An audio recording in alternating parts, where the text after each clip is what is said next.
மணித்துளி போகுதே, மார்பின் வேகம் கூடுதே, மனமோ ஏதோ சொல்ல வார்த்தை தேடுதே.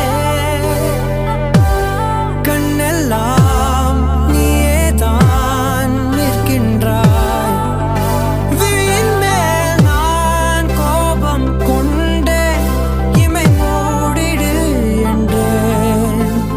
நகரும் நொடிகள் கசையடி போலே முதுகின் மேலே விழுவதினாலே வரி வரி கவிதை எழுதும் வலிகள், எழுதா மொழிகள்.